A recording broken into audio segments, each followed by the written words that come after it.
Nous a rejoint en plateau Sébastien Boussois. Bonjour. Bonjour. Vous êtes chercheur en relations euro-arabes et co-auteur de France-Belgique, la diagonale terroriste aux éditions Jourdan. Les faits se sont déroulés en Belgique, à Liège.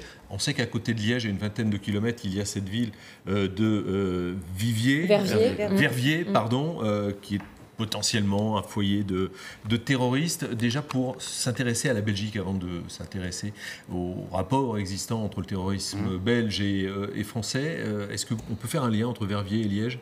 Je crois qu'à ce stade-là, c'est un peu rapide. Verviers est effectivement un vivier de délinquants qui ont pu basculer dans la radicalisation, mais il y a aussi une action extrêmement importante de la part des autorités, mais également des services pour essayer de sortir Verviers de ce cliché-là, comme on a essayé de le faire avec Molenbeek en réalité.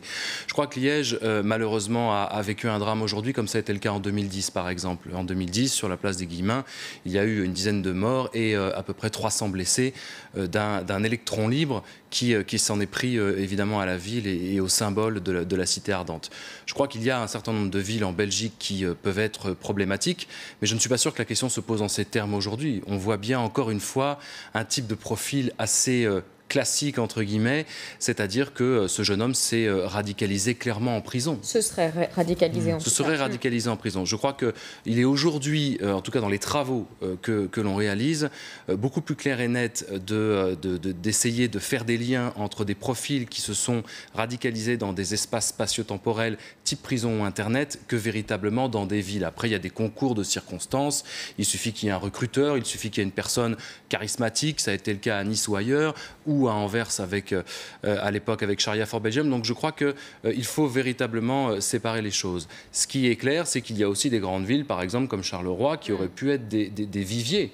Et en réalité, il n'y a pas eu de cellules à Charleroi. Je te l'ai donné une conférence il y a 15 jours. Ça n'est pas le cas. Donc il peut y avoir des villes dont on n'imagine rien. Il peut y en avoir certaines où effectivement il y a eu des foyers de radicalisation extrêmement importants. On est tout de même dans un pays qui, comme la France d'ailleurs, est absolument traumatisé par ces attaques, par ces démantèlements de cellules djihadistes. Effectivement, la cellule djihadiste de Verviers, démantelée en janvier 2015, il y avait eu les attaques, un attentat à la machette, je crois. Non, ça c'était à Paris, à Charleroi aussi en 2016. Donc un pays qui est traumatisé avec un peuple qu'il est tout autant, effectivement. Je crois que l'un et l'autre sont imbriqués. Si on a fait cet ouvrage France-Belgique, c'était justement pour montrer les liens extrêmement importants entre la France et la Belgique sur le développement des attentats, je dirais, de filière. Entre Paris, Bruxelles et Nice, il y avait des points communs. Et puis uniquement sur Paris-Bruxelles, on savait très bien que les attentats de Paris avaient été organisés depuis Bruxelles. Donc la Belgique, évidemment, a vécu et a payé un lourd tribut depuis quelque temps à ce type d'attentat. Pour tout un tas d'histoires, pour tout un tas de raisons, il est clair qu'il y a une spécificité belge sur l'origine d'une partie de ces terroristes et des délinquants qui ont basculé dans ce qu'on appelle l'extrémisme violent. Ça, c'est un fait avéré. Je pense ensuite qu'il y a potentiellement autant de risques en France comme en Belgique. Mais je rappelle quand même qu'il y a une obsession à l'époque de Daesh, là je ne fais pas le lien sur l'attentat d'aujourd'hui, mais qu'il y avait une obsession de Daesh, c'était de viser des pays européens où il y avait aussi une forte communauté musulmane et un plus grand nombre de musulmans qu'ailleurs, pour attiser les tensions, des crises. Puis après, je rappelle quand même que l'objectif de Daesh, c'est de provoquer à l'époque la guerre civile dans nos sociétés. Donc ça, c'est extrêmement important de revenir sur cet aspect, c'est qu'il vaut mieux aller vers un terreau fertile, dans une fenêtre d'opportunité, sur des personnes qui sont en nombre et donc plus susceptibles à un moment ou à un autre de basculer. Et la France, comme la Belgique, on le sait, ont évidemment un grand nombre de personnes qui sont d'origine étrangère, immigrées et de musulmans.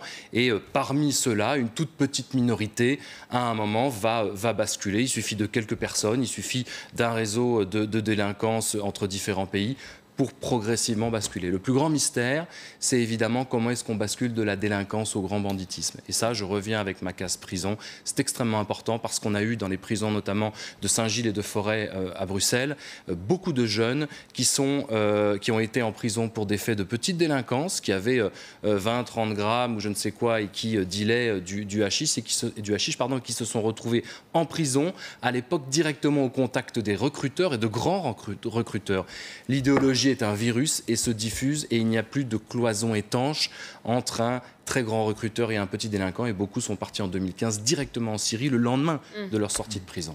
On continue cette discussion très intéressante, mais nous allons prendre Ludovic Gauchel au téléphone. Vous êtes journaliste à la Meuse, journal donc se trouvant à Liège. Vous avez, vous, des informations sur le tireur terroriste présumé, on va rappeler son nom puisqu'on peut le divulguer maintenant, Benjamin Herman. Qui est-il? Comment se présente-t-il? Voilà, c'est une personne qui est issue un peu du milieu, comme on dit, quart-monde chez nous, d'une petite ville de campagne dans la province du Luxembourg, Rochefort. Donc c'est une famille un peu à part. Donc le frère est aussi un délinquant. Ce sont des petits vols, puis après des petits trafics de stupes. Il a été condamné quand même à plusieurs reprises pour ce genre de fait. Et il a donc été à un moment donné ici dans une nouvelle prison à Marche où il y a effectivement certains détenus radicalisés qui y sont enfermés. Est-ce que c'est là-bas ou pas qu'il aurait pu avoir ses premiers contacts? Pour le moment, rien n'est sûr. En tout cas, il avait un congé pénitentiaire, une permission de sortie très exactement hier après-midi de quelques heures pour aller se rendre à un endroit où il aurait pu éventuellement se réinsérer. Il n'est pas rentré de ces 3-4 heures de sortie. Alors, ce qu'il a fait à ce moment-là, alors soit lui, soit son frère, là les faits ne sont pas encore clairs, mais il y aurait eu un règlement de compte à Marche hier soir où une personne du milieu des stupéfiants aussi, une petite frappe locale aurait été assassinée. Et alors, donc là, pour le moment, on a mis ce dossier en lien avec ce qui s'est passé ce matin. Il y a un point commun, donc, à travers tout ce que vous nous dites, c'est la délinquance et une violence qui est avérée, enfin, d'après les informations aussi qui nous proviennent, on parle d'un profil psychologique instable. Oui, assez violent apparemment, oui. Mais donc voilà, c'est un Belge, je dirais, il n'est pas musulman, il n'est pas d'origine musulmane. Par contre, voilà, est-ce qu'il aurait été radicalisé en prison? C'est possible. Certains témoignages disent qu'effectivement, lorsqu'il est sorti du café tout à l'heure, il a crié Allahu Akbar. Mais bon, est-ce qu'il l'a crié comme ça parce que quelque part c'est un effet de mode ou il y croyait vraiment? Ça, c'est l'enquête qui doit le déterminer. Et sur le congé pénitentiaire, on a entendu plusieurs témoignages depuis 10h45, depuis 11h, depuis que l'information nous est parvenue, qui nous affirment qu'en Belgique, ça devient un sujet à polémique. Pourquoi ? Pourquoi? Parce que toutes les grosses affaires criminelles en Belgique, que ce soit l'affaire Dutroux, l'affaire Fourniret, le Amrani qui a été l'auteur de la fusillade il y a 8 ans ici à Liège et qui avait tué 13 personnes sur la place Saint-Lambert, était aussi en congé pénitentiaire. Voilà, c'est tous des gens qui sortent avant l'heure et pour 36 motifs, mais voilà, on constate qu'à plusieurs reprises, en tout cas, cela a créé des drames et pour le moment, le dossier est effectivement très chaud. On ne fait pas de lien avec Verviers, parce qu'on en parlait il y a quelques instants sur le plateau. Verviers qui a une vingtaine de kilomètres de Liège. Pour l'instant, il n'y a pas d'informations. Non, aucun. Merci Ludovic Gauchel pour toutes ces... Luc Gauchel. Pardon, excusez-moi d'avoir écorché votre nom. Merci beaucoup en tout cas pour ces précisions qui permettent de cerner un peu mieux le profil. Alexandra, je crois que vous souhaitiez rebondir sur ce que nous disait le journaliste de la Meuse à l'instant. Effectivement, et sur ce précédent événement qui n'était pas un résultat d'une attaque terroriste islamiste, mais qui a également frappé et marqué les habitants de la ville de Liège. C'était en 2011, une attaque sur la place Saint-Lambert qui se situe d'ailleurs à l'extrémité de l'artère principale sur laquelle a eu l'attaque ce matin. Donc non loin de là, la place Saint-Lambert, on était en décembre, il y avait le marché de Noël pas très loin et un individu appelé Nordine Amrini, un Belge d'origine marocaine, 33 ans, passionné d'armes, multi-condamné pour des faits de grand banditisme, enfin de délinquance en tout cas, et notamment de drogue et trafic d'armes, était placé en liberté conditionnelle. Il était sorti et il s'était rendu sur cette place. Et là, il avait tiré également, lancé des engins et explosifs. Et il y avait eu 6 morts. et 120 blessés sur cette place Saint-Lambert, et lui-même s'était dans la foulée donné la mort. Sébastien Boussois. Oui, je crois qu'on est dans des profils radicalement différents. Je rebondis sur ce que disait le journaliste.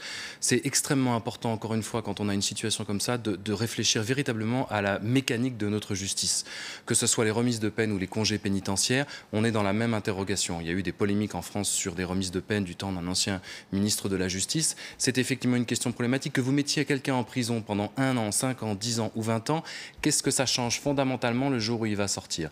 Moi, j'ai beaucoup d'amis et de collègues qui aujourd'hui font de la formation en prison. Je pense à Saliha Ben Ali et Safe Belgium qui va dans les prisons, qui va dans les IPPJ pour les mineurs et qui essaye du coup de faire de la sensibilisation, de la prévention primaire pour éviter qu'il y ait ce basculement de la délinquance à la radicalisation et finalement au terrorisme. Et je crois qu'on peut mettre quelqu'un 1 an, 5 ans ou 10 ans, ça ne changera fondamentalement rien. Il faut aujourd'hui revoir complètement le système pénitentiaire parce que ce n'est pas 1, 2 ou 3 types de profils comme ça qui à un moment auront une lubie ou auront, je dirais, déviront d'un coup d'un seul du jour au lendemain. Il est sorti hier. Il vient de Rochefort. Rochefort qui est plutôt une ville relativement cossue des Ardennes en Belgique. C'est ni Verviers ni autre chose. Donc on est dans une situation où, a priori, rien ne pourrait imaginer. Et puis il y a 2 délinquants dans la famille. C'est effectivement un premier vrai mystère. C'est la preuve qu'il n'y a pas de loi scientifique dans ces profils-là. Et c'est enfin, je crois, toujours éternellement ce que j'essaie de défendre à chaque fois, l'idée d'une réflexion ou sur les bracelets électroniques, par exemple, qui permettent de maintenir la personne insérée, ou sur la question des prisons. En France. On le rappelait tout à l'heure à votre Oui, ça c'est vrai, ça c'est très juste. Oui. Et ça, voilà. Ouais. Mais quand on fait le calcul du nombre de ceux qui sont passés par la case prison et par rapport aux autres, on voit aujourd'hui que la problématique se resserre sur Internet. Il y a des programmes qui travaillent sur la radicalisation numérique et vraiment sur les prisons. Je rappelle que la Belgique a quand même une inquiétude, c'est que dans quelques années, beaucoup des grands recruteurs ont été condamnés en 2012, sortiront en 2022. Et la question, on se pose déjà de savoir, comme en France, qu'allons-nous faire de ces personnes? Alors on a entendu tout à l'heure la réaction d'Emmanuel Macron qui a exprimé sa solidarité avec la Belgique. Son prédécesseur vient de poster une réaction, cette fois sur Twitter. On la découvre ensemble. Solidarité avec nos amis belges. Après la terrible attaque à Liège, mes pensées accompagnent les familles des victimes. Voilà, on va aller à Liège où les témoignages continuent d'arriver. Témoignages recueillis par notre envoyé spécial François Ouasson. Donc moi, je me rendais tranquillement chez moi. Et lorsque je suis arrivé sur cette rue, au bout, tout près de Westerdunion, alors j'ai entendu, c'est comme si c'était le coup de feu. C'était le coup de feu des mitraillettes, tout. Et puis, il y avait un policier qui a crié « Cachez-vous, courez vite, cachez-vous, mettez-vous à l'abri ». Alors, j'ai couru aussi. Et de loin, on regardait. Alors, on nous a dit qu'il y avait des policières qui sont tombées sous les balles du tueur. Alors, c'est que moi, je me demande, parce qu'il avait d'abord, le tueur avait les couteaux. Alors, il a pris une policière et pendant ce temps-là, l'autre là était à côté. Alors je me suis demandé, mais comment est-ce que ça s'est passé? Parce que comme il avait les couteaux et l'autre qui était à côté, qu'est-ce que l'autre policière a fait pour intervenir au moment précis? C'est ce que je me demande. Ça s'est passé très vite. C'est très vite. Ça s'est passé très vite. Et puis on nous a dit que les tueurs est entré à l'école Loire. Bon, on ne savait pas si il avait l'idée de prendre les enfants en otage. C'est tout ce que j'ai vu. Je suis sortie et le fait de ne pas pouvoir sortir de l'école, ouvrir son téléphone et voir que la direction de l'école nous a envoyé un mail pour nous signaler qu'on ne pouvait pas sortir parce qu'il y avait une fusillade, j'ai eu de l'émotion. Encore maintenant, je me dis, ça s'est passé il y a pas loin de moi. Et voilà, après, j'ai pas entendu grand-chose parce que j'étais dans mon examen. Mais quand on sort et qu'on voit le dispositif, voilà, et ne pas pouvoir rentrer chez soi parce que les bus ne roulent plus de taxi, la voiture coincée dans le périmètre de sécurité, et être là comme ça, on est dans l'émotion, je suis pas très bien, quoi. Je tremble de partout et voilà quoi. Il est 15h15 sur LCI. On vit les suites de cette attaque, a priori, on va rester prudent, terroriste qui s'est déroulée à Liège, en Belgique, ce matin à partir de 10h30. Voilà, avec des vidéos qui sont parvenues.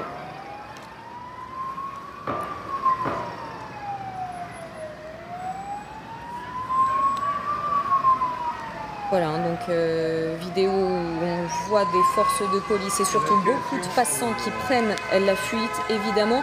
Rappelons-le, donc il était 10h30 ce matin en plein centre-ville de Liège lorsqu'un homme avec une arme blanche a pris en filature deux policiers, deux policières précisément, les a attaqués de dos, s'est emparé de leur arme de service et fait feu sur elles.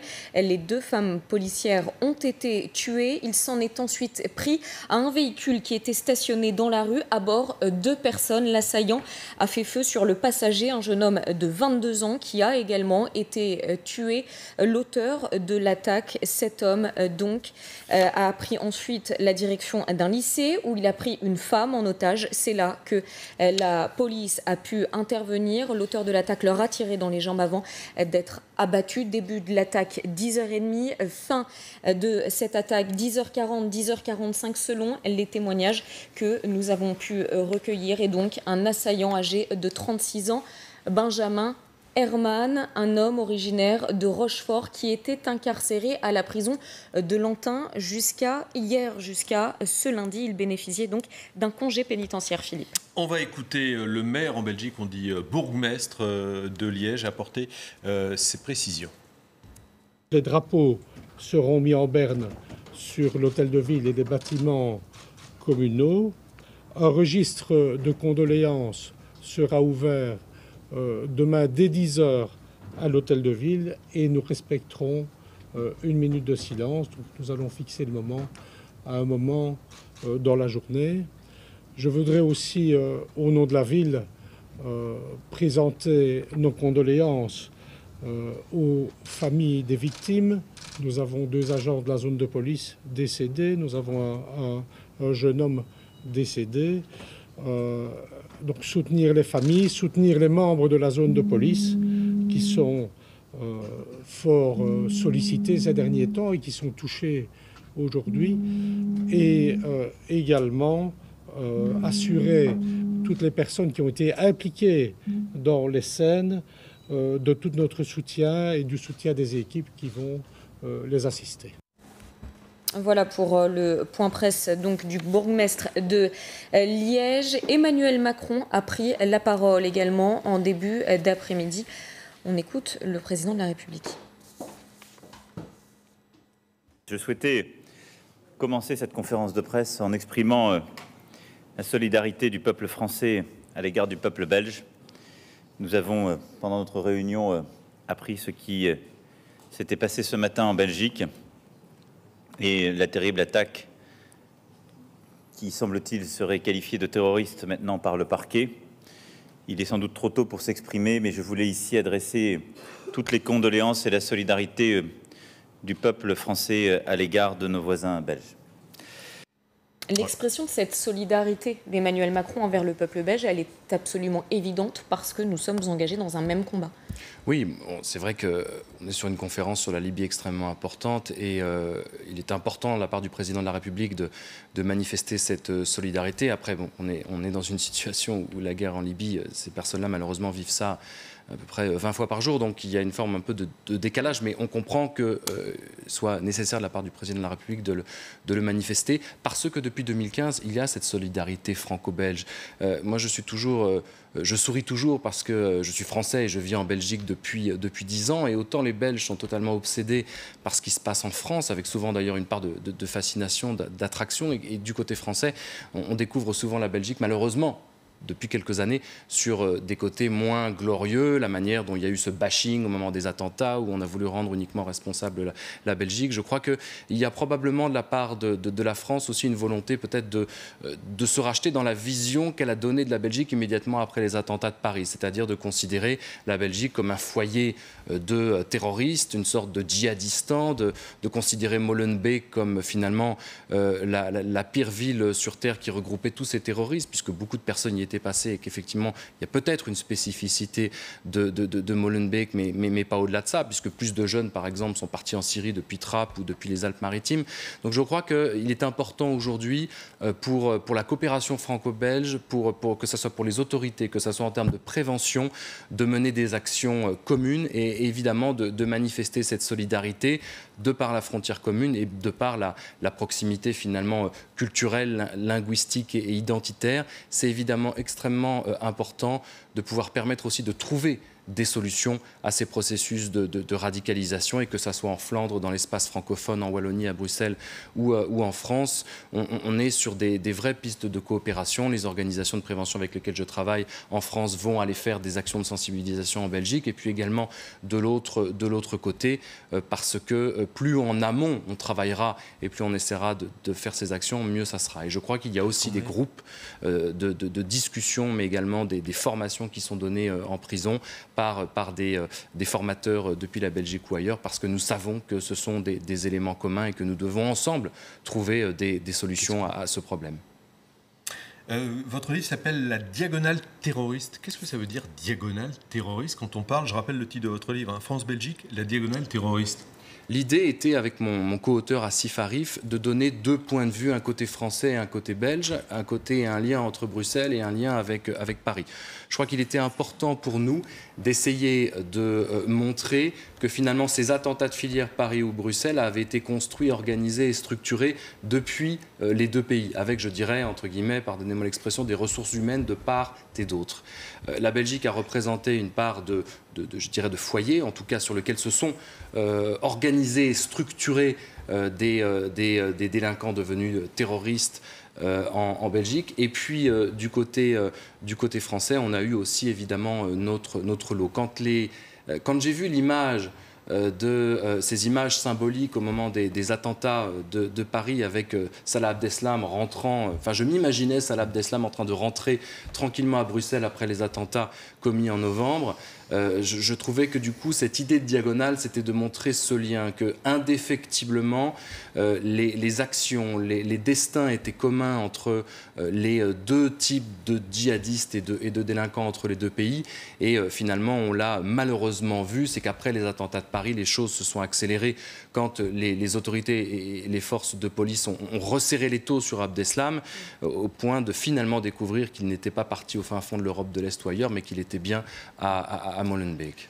Tout à l'heure, on avait cette discussion avant d'écouter Emmanuel Macron et le bourgmestre de Liège sur la prévention de la radicalisation et comment gérer les personnes qui vont sortir, parce que la problématique est la même en Belgique et en France d'ici quelques années. Alors, on évoquait le bracelet électronique, on rappelait que Saint-Étienne-du-Rouvray, c'était un terroriste qui avait un bracelet électronique. En Belgique, comment on imagine cette lutte contre la radicalisation et le fait de contenir, donc sous contrôle, ces personnes? Parce que la prison, ça reste un endroit fermé. Alors c'est toute la limite de la démocratie, certes, mais voilà, si on les lâche dans la nature... Contenir veut souvent dire pression. La question est comment est-ce qu'on peut relâcher la pression interne d'un certain nombre de personnes et comment les professionnels en face peuvent essayer d'agir au mieux. J'ai eu l'opportunité de donner une conférence à Charleroi il y a maintenant 15 jours où j'avais en face de moi, de manière classique finalement, un échantillon de tous les professionnels qui sont confrontés à cette situation. Vous avez des éducateurs, des travailleurs sociaux, vous avez des aumôniers, des aumôniers musulmans des prisons, vous avez des directeurs de prison, vous avez les forces de police. Vous avez des hommes politiques parce qu'ils doivent prendre une décision et l'opinion et les électeurs attendent de savoir ce que véritablement le public et l'État peut faire. Il y a des organisations en Belgique comme le CAPREF par exemple, Centre d'action et prévention de la radicalisation, qui suivent un certain nombre de jeunes. Vous avez des organisations parallèles et des associations qui sont issues souvent de la société civile avec une forte, je dirais, implication notamment des mamans de jeunes qui sont partis et malheureusement pour lequel certains ne sont pas revenus. Je le citais tout à l'heure, le travail exemplaire de Saleha Ben Ali et de Save Belgium, qui sont à la croisée. C'est-à-dire qu'ils sont en lien, elles sont en lien, ces associations de prévention, notamment issues des familles, parce qu'il y a une sorte de lien de confiance qui va s'établir soit avec les mamans, soit avec les jeunes qui auront à un moment ou un autre fauté et fait des erreurs. Et je crois que c'est important d'être à cette croisée institutionnelle de toutes ces organisations-là. Ça, c'est pour la primaire. Quand on est en prison, ce C'est un autre dispositif qui doit être mis en place. On va rester prudent parce qu'on n'a encore aucune certitude sur la radicalisation de cet homme, Benjamin Herman, a priori même âgé de 36 ans. Il était en prison à Lantin jusqu'à hier. Mais le journaliste de la Meuse qu'on interrogeait tout à l'heure nous disait qu'il était passé aussi par la prison de Marche. C'est ça, vous connaissez cette prison? Elle est connue a priori pour son risque de radicalisation? La prison de Marche, comme la prison de Saint-Gilles ou la prison de Forêt, ont dû à un moment ou à un autre accueillir un certain nombre de jeunes qui étaient radicalisés et qui avaient commis un certain nombre de délits ou qui à un moment pouvaient représenter un problème ou un risque pour l'ordre public. La question qui va se poser, c'est aussi la question de ceux qui reviennent. C'est-à-dire à un moment ou à un autre, on va devoir les disperser. Et ça a été toute notre difficulté dans un espace si réduit. Que faire avec ces jeunes qui sont un danger pour eux-mêmes, sont un danger pour la société, mais vont aussi pouvoir à un moment malheureusement représenter un danger pour les autres détenus, ceux qui rentraient pour petite délinquance et qui par contact ont un côté éponge, l'idéologie peut se diffuser et à un moment vont être un véritable problème pour d'autres détenus. On a des cas, je cite le rapport de Fabienne Brion qui a travaillé à Bruxelles sur cette question de la radicalisation dans les prisons. On a plusieurs cas avérés de jeunes qui se sont radicalisés au contact de prédicateurs qui étaient enfermés dans la même prison, à Marche, à Saint-Gilles ou ailleurs, qui n'osaient plus sortir dans la cour ou qui n'osaient plus aller prendre de douche parce qu'ils se faisaient tabasser s'ils n'avaient pas fait leurs 5 prières. Et on a eu même des cas de gardiens radicalisés. Donc, à partir du moment où on sait que l'idéologie se diffuse, à supposer, je ne fais pas de lien avec ce qui s'est passé aujourd'hui, mais à supposer qu'il puisse y avoir un lien, une contamination en termes de radicalisation djihadiste, il faudra trouver une solution à ces espaces réduits avec un nombre de détenus de plus en plus important. Il y a des pays en Europe du Nord, par exemple, qui font le choix de vider leurs prisons à travers bracelet, à travers services civils ou civiques et services militaires. Je crois que c'est important, à un moment ou à un autre, de poser sur la table cette question de l'isolement de la société pour nous protéger, mais où on sait très bien que les choses n'iront pas en s'arrangeant à partir du moment où ils sortent de prison. Et puis le dernier élément qui me paraît important, c'est l'adhésion aux valeurs républicaines ou les valeurs du royaume. Je veux dire, à partir du moment où il n'y a plus ces étapes incontournables pour beaucoup de jeunes du service militaire ou d'autres services, à quel moment des personnes peuvent avoir ce sentiment d'adhérer aux valeurs qui sont les nôtres, égalité, liberté, justice et tout ce que vous voulez. Il y a un moment, des jeunes qui ont été dans des quartiers ou dans d'autres villes et qui ne se côtoieront pas, c'est-à-dire des personnes plus discriminées, plus isolées de la société, qui vont fermenter dans leur jus. On n'a peut-être pas envie de se mélanger non plus. Et qui peuvent peut-être aussi ne pas avoir envie de se mélanger. C'est toute la question de la discrimination, de la paupérisation, de la victimisation. Il ne faut pas aussi négliger cet aspect-là. Beaucoup aiment s'entretenir dans ce schéma victimaire. Et de l'autre côté, la possibilité, comme du temps du service militaire, de passer par ce rite de passage, du passage aussi à l'âge adulte, qui est de donner à un moment quelque chose pour son pays, de donner et de transmettre, de recevoir des valeurs, puis ensuite de les transmettre. Aujourd'hui, il y a peut-être un défaut d'adhésion à ces valeurs. On va revivre les suites de cette fusillade, encore une fois potentiellement terroriste, qui s'est déroulée à Liège, en Belgique, ce matin, Hortense. Et c'est Nancy Rice qui revient pour nous donc sur le déroulé de cette attaque ce matin dans le centre-ville de Liège. 10h30 passées. L'homme qui marche vient d'abattre Paris plusieurs Match affirme personnes. que l'auteur de la fusillade aurait tué une personne en Belgique la nuit dernière. Oui, c'est le règlement. C'est le règlement de compte. Mais il n'y a là, pas de lien tout à pour l'heure. l'instant, ce règlement de compte. Soit le gars il est sorti pour aller suriner le mec qui l'a mis en tôle. Sur sa coéquipière, en criant, toujours selon ses témoins, à la Akbar. Les piétons commencent à courir. L'homme pointe son arme sur eux. Connu pour des faits de droit commun et réputé ultra-violent, il se dirige vers un lycée. L'auteur s'est réfugié à un moment au rez-de-chaussée du lycée Léonie de Waha, prenant comme bouclier un membre de notre personnel. Les élèves sont évacués, le quartier bouclé par la police. 12h45, des coups de feu, la caméra du vidéaste tourne toujours. Attention, balle perdue, L'homme, sorti de prison la veille, est neutralisé par le peloton anti-banditisme. C'est un jeune gars Il avait la casquette noire et il était habillé comme un commando, tout vêtu de noir en fait. J'ai vu des revolvers, moi. 2 revolvers dans chaque main. Un revolver dans chaque main. En fait, il cherchait à avoir des victimes faciles. En liberté conditionnelle depuis la veille, l'homme de 36 ans aurait également tiré sur le passager d'une voiture en stationnement. Le dossier a été confié au parquet fédéral, compétent en matière terroriste. Voilà, et le roi des Belges, Philippe de Belgique, s'est rendu à Liège. Il a rencontré le Premier ministre Charles Michel lors d'une réunion de crise. Voilà, image de cette réunion qui s'est tenue donc en tout début d'après-midi. On va écouter Charles Michel, le Premier ministre belge. Je veux évidemment d'ores et déjà adresser au gouvernement tout notre soutien pour les victimes, pour les familles des victimes. Et nous aurons l'occasion plus tard dans la journée de donner d'autres informations dès lors que les informations seront plus stables qu'elles ne le sont pour le moment. Je n'ai pas l'intention de donner des informations sur les premiers éléments dont je dispose, parce que ces éléments ne sont pas encore stables. Nous sommes en contact depuis quelques instants avec le centre de crise et les ministres concernés, et je me rends au 16 pour suivre la situation. Évidemment, donc l'enquête ne fait que commencer. Emmanuel Macron organisait une conférence sur l'avenir de la Libye. Lors de son point de presse, il a commencé ce point par rendre hommage au peuple belge. Je souhaitais commencer cette conférence de presse en exprimant la solidarité du peuple français à l'égard du peuple belge. Nous avons, pendant notre réunion, appris ce qui s'était passé ce matin en Belgique. Et la terrible attaque qui, semble-t-il, serait qualifiée de terroriste maintenant par le parquet. Il est sans doute trop tôt pour s'exprimer, mais je voulais ici adresser toutes les condoléances et la solidarité du peuple français à l'égard de nos voisins belges.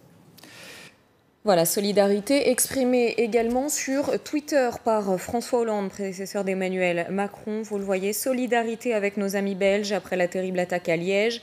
Mes pensées accompagnent les familles des victimes. On le rappelle, cette attaque s'est produite à 10h30 ce matin, heure où le centre-ville de Liège était très fréquenté. Nous allons écouter le témoignage d'Isabelle, cette femme qui a été témoin de l'attaque. Je me trouvais dans la cuisine, je suis aide ménagère, donc j'étais ici chez mon client et on a entendu des pétards, mais plus fort qu'un pétard.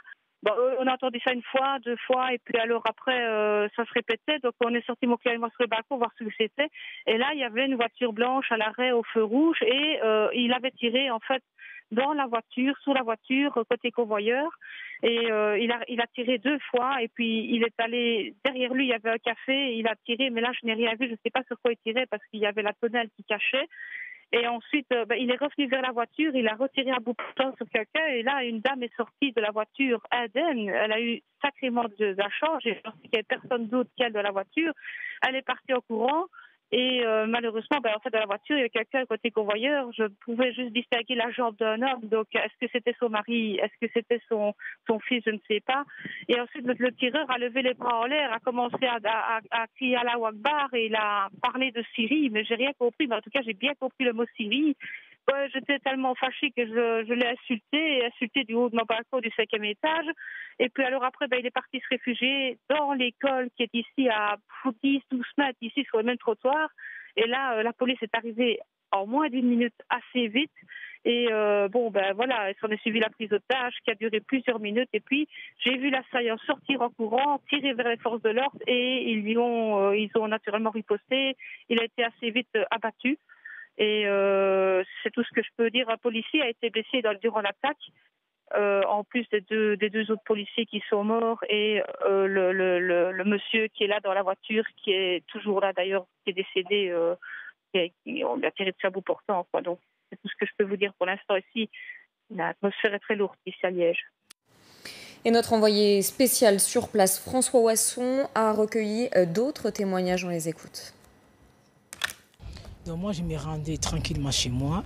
Et lorsque je suis arrivé sur cette rue, au bout, tout près de Westerdinion, alors j'ai entendu, c'est comme si c'était le coup de feu. C'était le coup de feu des mitraillettes, tout. Et puis, il y avait un policier qui a crié « Cachez-vous, courez vite, cachez-vous, mettez-vous à l'abri ». Alors, j'ai couru aussi. Et de loin, on regardait. Alors, on nous a dit qu'il y avait des policières qui sont tombées sous les balles du tueur. Alors, c'est que moi, je me demande, parce qu'il avait d'abord, le tueur avait les couteaux. Alors, il a pris une policière et pendant ce temps-là, l'autre là était à côté. Alors je me suis demandé, mais comment est-ce que ça s'est passé? Parce que comme il avait les couteaux et l'autre qui était à côté, qu'est-ce que l'autre policière a fait pour intervenir au moment précis? C'est ce que je me demande. Tout s'est passé très très vite. C'est très très vite. Ça s'est passé très très vite. Et puis on nous a dit que les tueurs est entré à l'école Loire. Bon, on ne savait pas si il avait l'idée de prendre les enfants en otage. C'est tout ce que j'ai vu. Je suis sortie et le fait de ne pas pouvoir sortir de l'école, ouvrir son téléphone et voir que la direction de l'école nous a envoyé un mail pour nous signaler qu'on ne pouvait pas sortir parce qu'il y avait une fusillade, ben j'ai eu de l'émotion. Encore maintenant, je me dis, ça s'est passé il y a pas loin de moi. Et voilà, après, j'ai pas entendu grand-chose parce que j'étais dans mon examen. Mais quand on sort et qu'on voit le dispositif, ben voilà, et ne pas pouvoir rentrer chez soi parce que les bus ne roulent plus de taxi, la voiture coincée dans le périmètre de sécurité, et être là comme ça, ben on est dans l'émotion, voilà, je suis pas très bien, quoi. Je tremble de partout et voilà quoi. Alexandra Guillet, sur le profil de cet assaillant, Benjamin Herman, âgé de 36 ans, quelles sont les dernières informations dont vous disposez ? Effectivement, il s'agit d'un trentenaire, Benjamin Herman.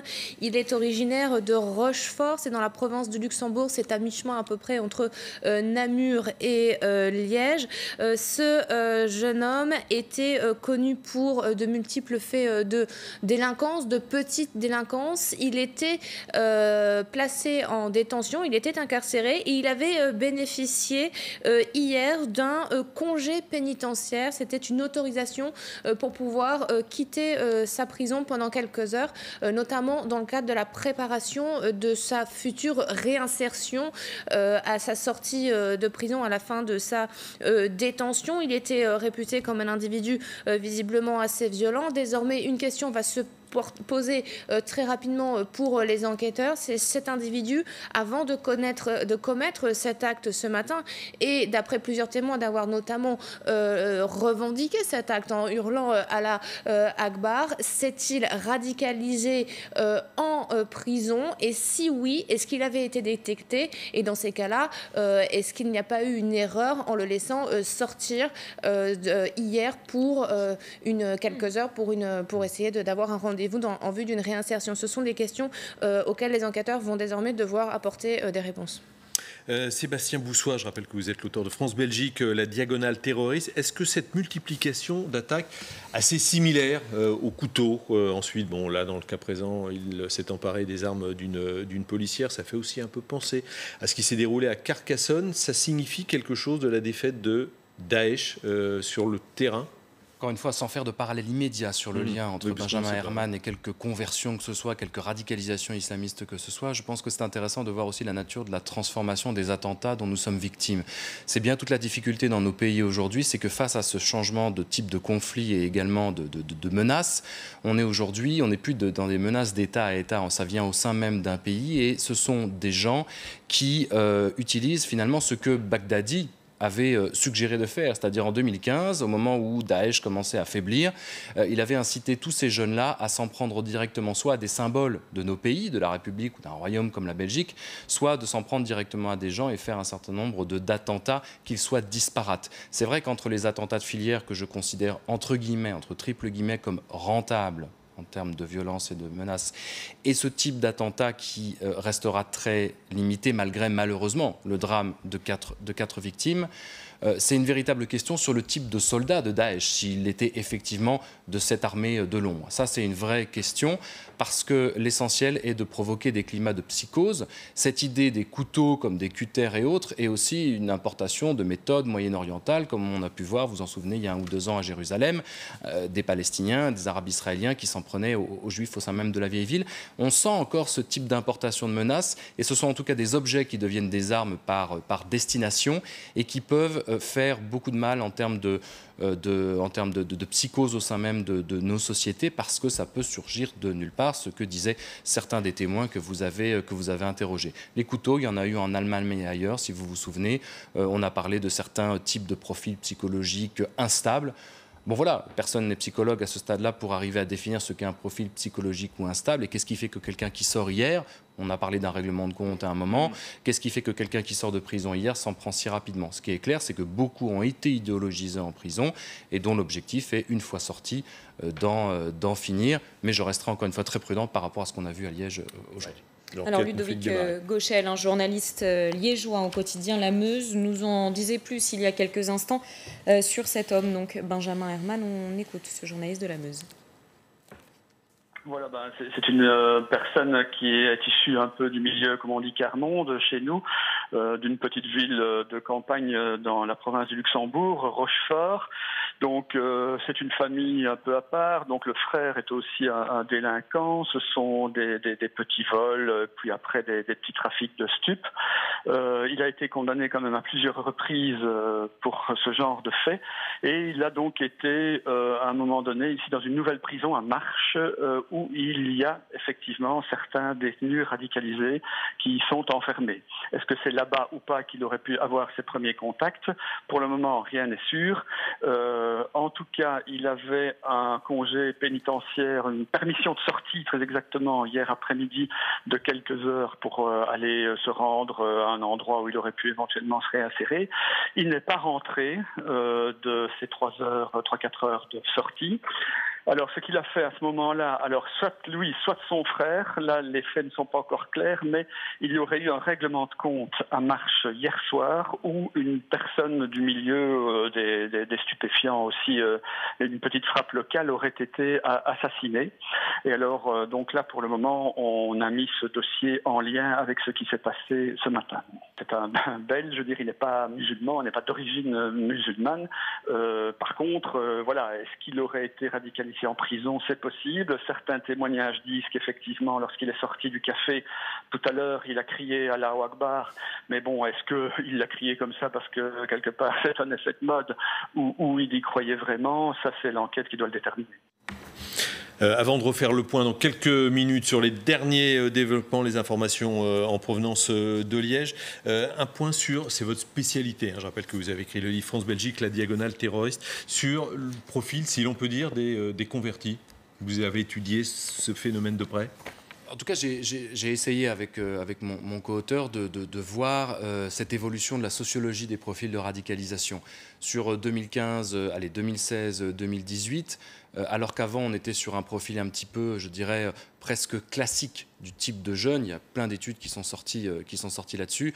La plus forte progression de ceux qui se sont retrouvés notamment en France fiché S étaient les femmes, étaient les mineurs et étaient les convertis.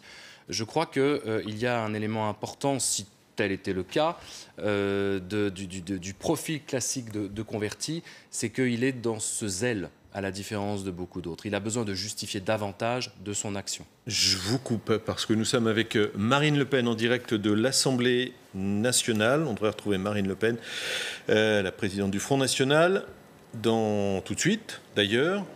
Bonjour. Bonjour Marine Le Pen, je ne sais pas si vous nous entendez. Bonjour. Oui, bonjour, merci. Si, je vous entends très bien. Nouvelle attaque en Belgique, alors on va rester prudent, a priori terroriste. Quelle est votre réaction, même si on la devine évidemment?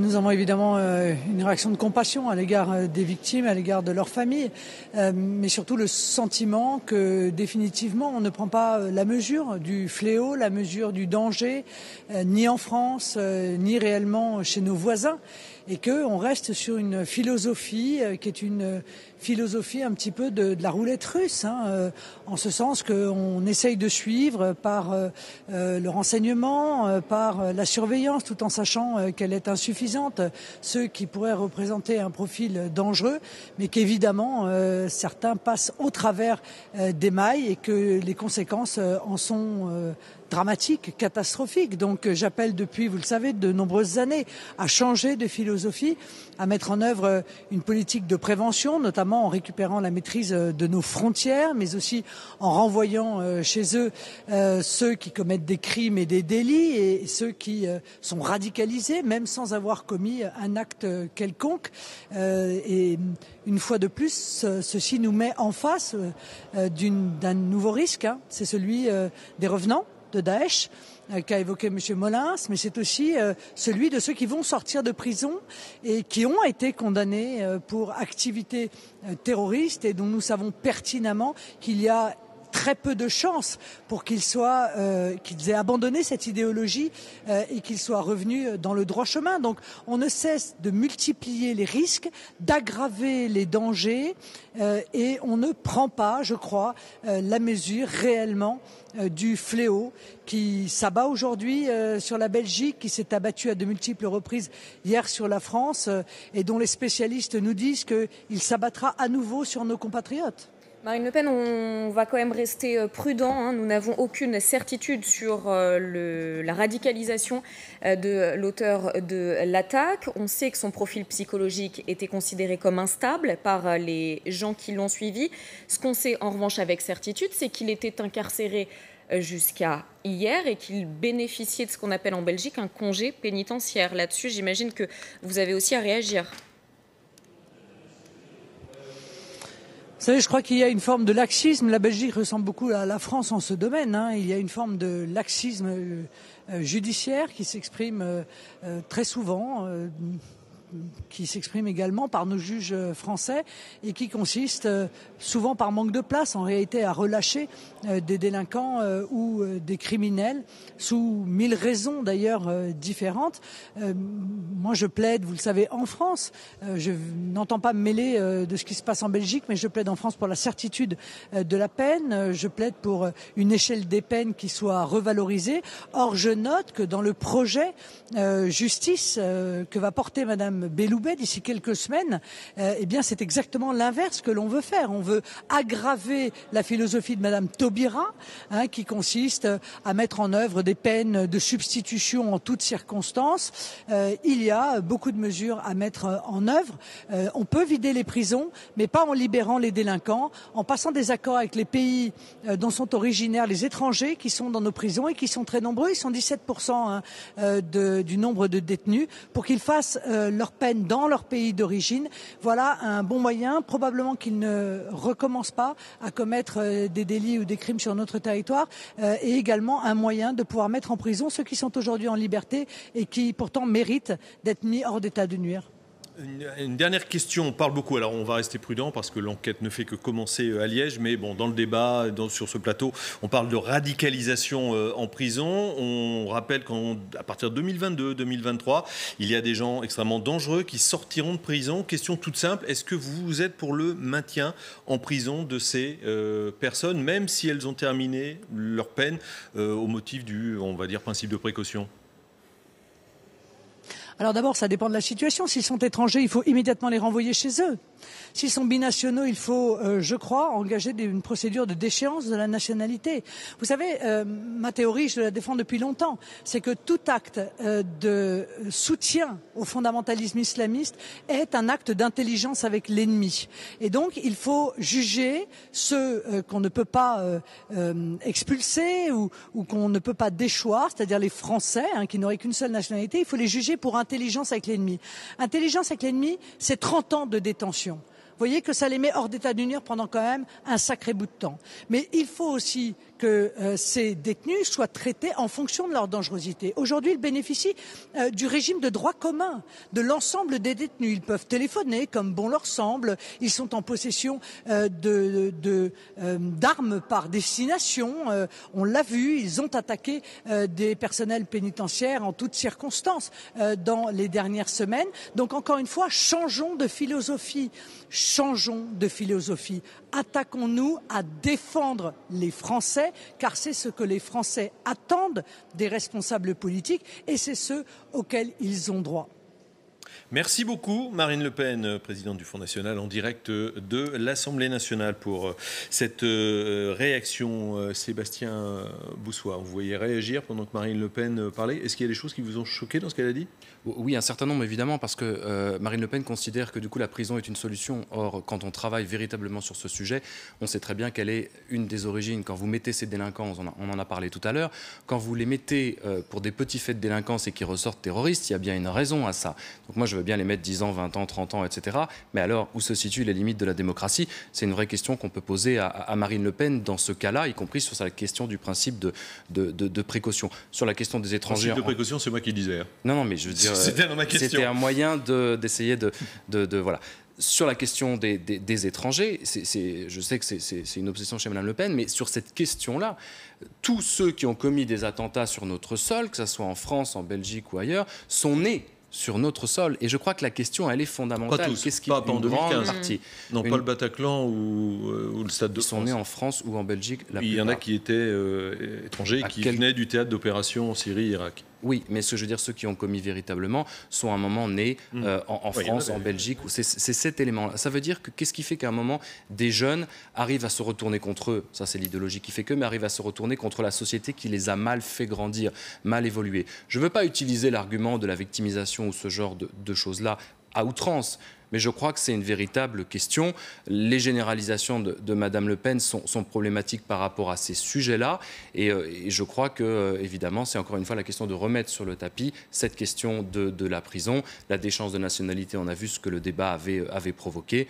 Mais c'est l'opinion publique aussi. Parce que quand on a les études d'opinion, je pense que vous devez les regarder, les Français, je ne sais pas si en Belgique c'est la même chose, mais réclament de la fermeté. Ça se voit. Il y a une étude très récente, 15 jours, sur un mois sur les prisons. Est-ce qu'il faut plus de fermeté ? On est passé de 45% à 75%, je crois, de gens qui réclament plus de fermeté. Mais le chercheur n'est pas fait pour répondre à l'opinion, contrairement à certains hommes politiques. J'entends qu'il faut l'entendre.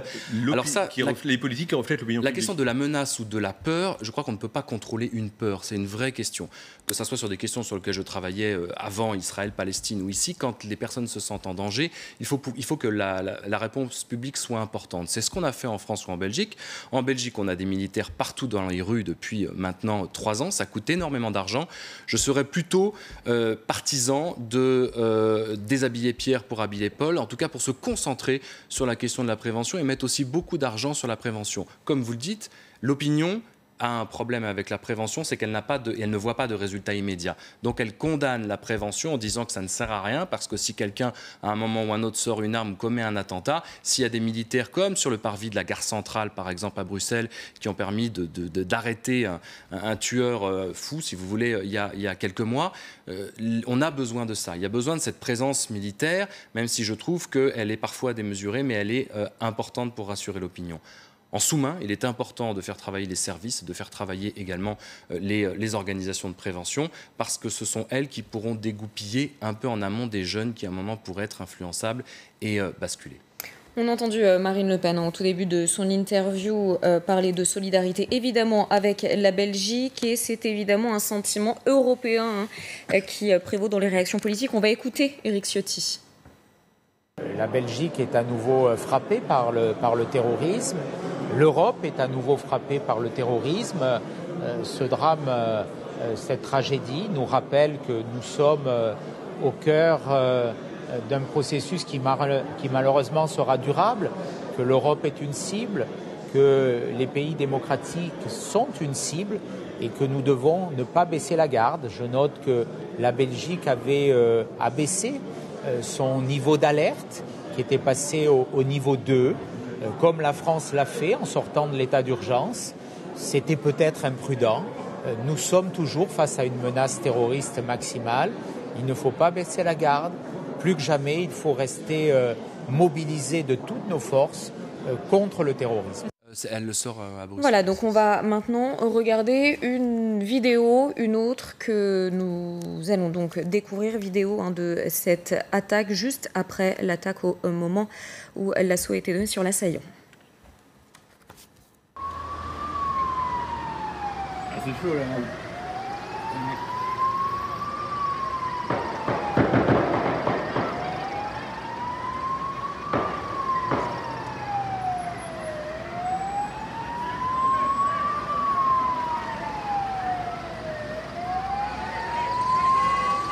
Évacuation.